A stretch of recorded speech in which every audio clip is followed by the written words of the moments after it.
told this doctor, let me tell you one thing. I was the first patient in this clinic at 7 a.m. and I will definitely be the last as you close, if you will close. Today, this day, you are going to order an MRI of my son. We are going to scan him from the head to the toe. Something is wrong. I don't know what it is, and I can't seem to get anybody to understand the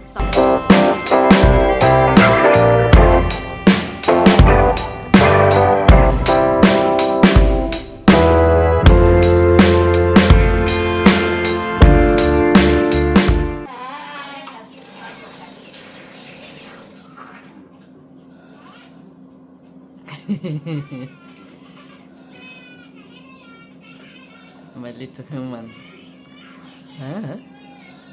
Alrighty, so shall we continue? So now morning has come, and the doctor Kelly comes back in this morning, and I tell her what I was told, and I could see her face just go, oh my God, oh my God. And she told me, give me a minute. She went and came back with a neurologist, different one from the one who had broken the news. Now, this neurologist backtracked and explained to me slower and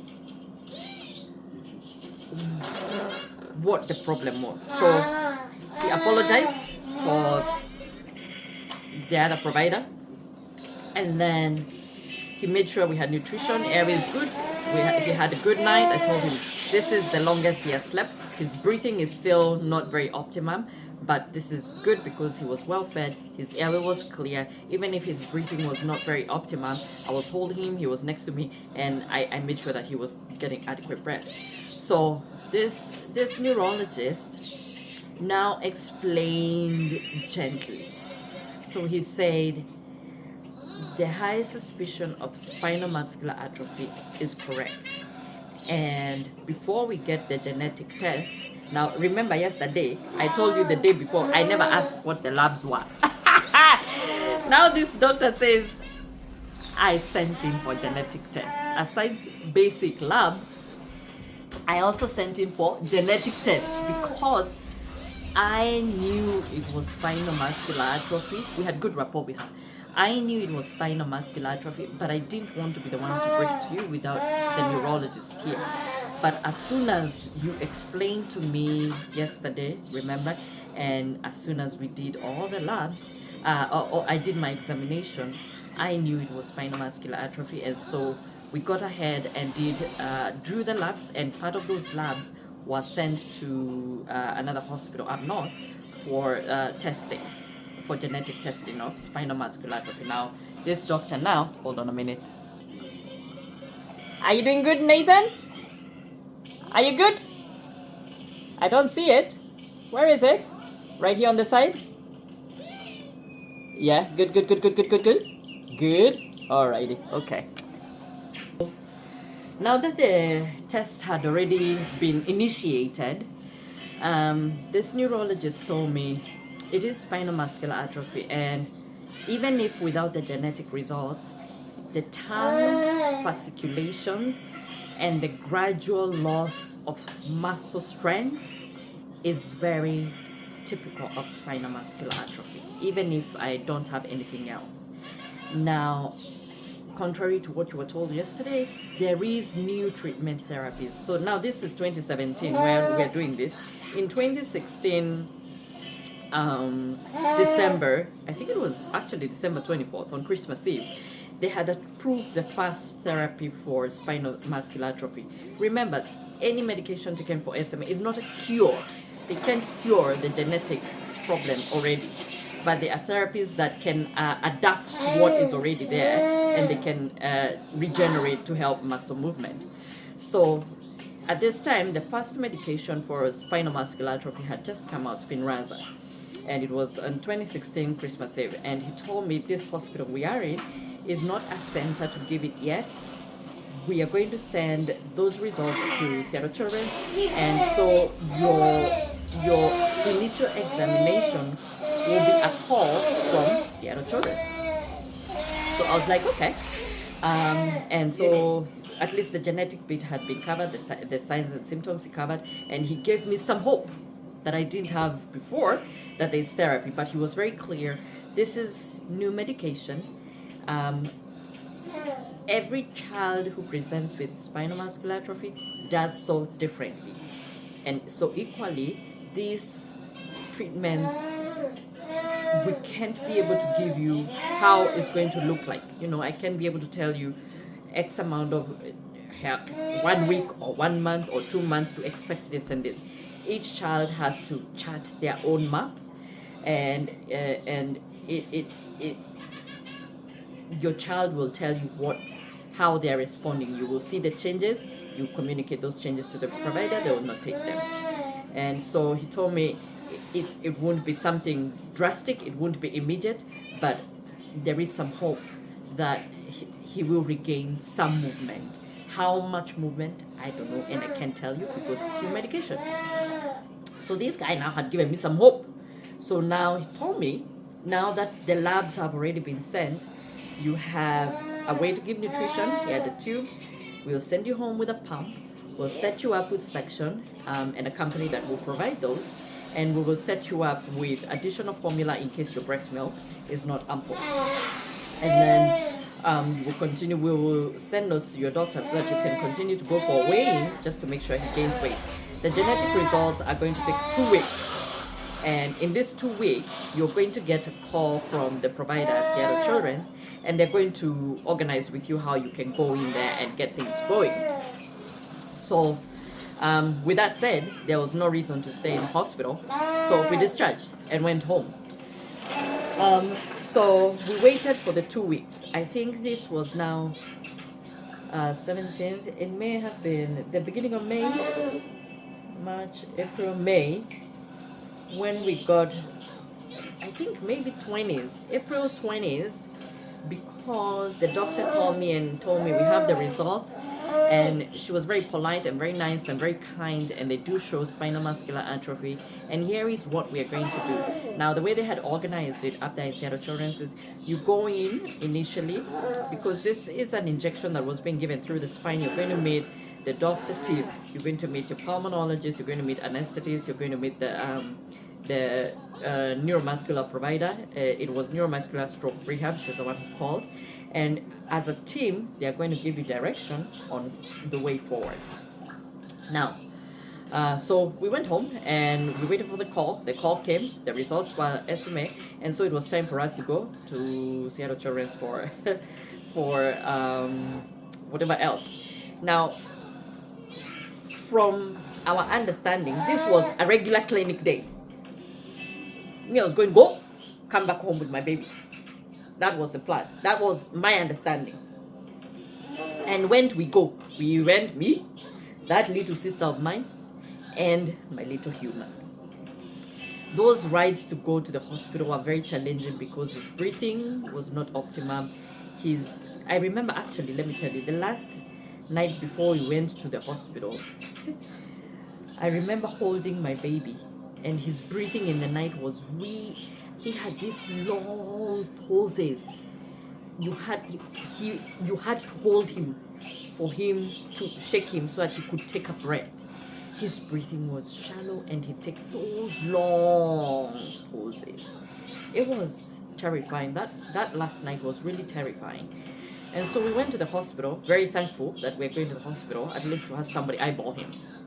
And when we went to Seattle Children's, the first provider we saw was an anesthetist. They had scheduled those appointments the whole, from 10, and they had them slotted in. You'd see the anesthetist first, then you're going to see the pulmonologist, then you're going to see this neuromuscular and rehab team, and then from there, as a group, they're going to give you the plan forward. So this was my understanding. We go, we come back home. So off we went. When we got there, first person we see is the anesthetist. and he takes a good history. He then orders an X-ray. But from him examining my baby, I remember his questioning, is this how he's been breathing? I was like, at this point, I think this is now month 5. I've been with this guy, and so it doesn't appear different to me, but to another provider, it really is rapid. I remember the count was 84 breaths a minute. He was breathing that fast. His chest is not expanding enough for him to pull in enough oxygen to sustain him. So he has to keep taking this many shallow, quick breaths. They are not adequate. They are not allowing for enough time to breathe in and breathe out. So they are not adequate, which is why he's breathing quick. But because I'd been with him for this amount of time, it wasn't registering it really is that bad until this doctor saw. But he kept his composure and was very calm about it. We did the X-ray. In between him and the pulmonologist, we had like an hour or an hour and a half, I remember. And because I've been in hospitals all along, I was like, we can't wait in this hospital. Why don't we go load up in the car? You already have the badge anyway. Go load up, and then we'll take a drive. Because I've never been to that place before, we can take a drive up and then come back, and it will be time for the appointment instead of just sitting in the hospital. So made sure we had food, air we clear, loaded up, and we drove out. I don't even believe we were 10 minutes out. Maybe 5 minutes out, and I get a call, and the call says the pulmonologist wants to see you now. I asked, now? They were supposed to see us at X amount of time, so we have an hour and a half or something like that in between. She was like, no, it has changed. I told her we had taken a drive. She said, you need to come back now and you need to be seen now. Report to so and so. So what to do? We went back, and we were in this room, and 2 doctors came in, Nathan's pulmonologist. There were 2 at that time, and they came in and did an exam, asked questions, and both of them looked at each other and said, are you ready? And so me and my sister like, ready? And she said, follow me. And follow me it was, wasn't it? And so picked up my little human and followed this doctor. She was on the phone the whole time. I could tell, as a nurse, I could tell she was organizing and planning things in the background.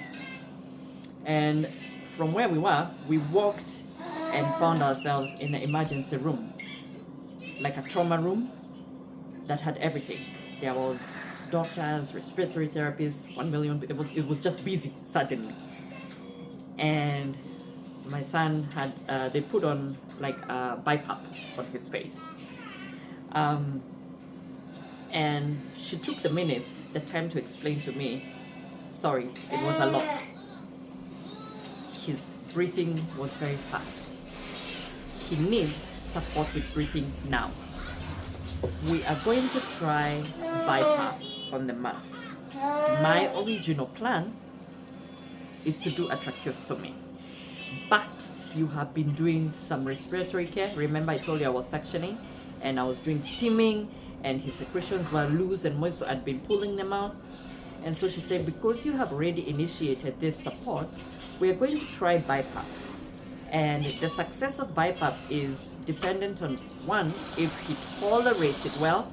It makes you claustrophobic because it's something on your face. So if he tolerates it well, then we'll do BiPAP.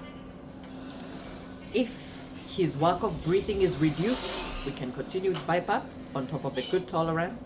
And then we can put the pause on the tracheostomy, but I will still have it in the background.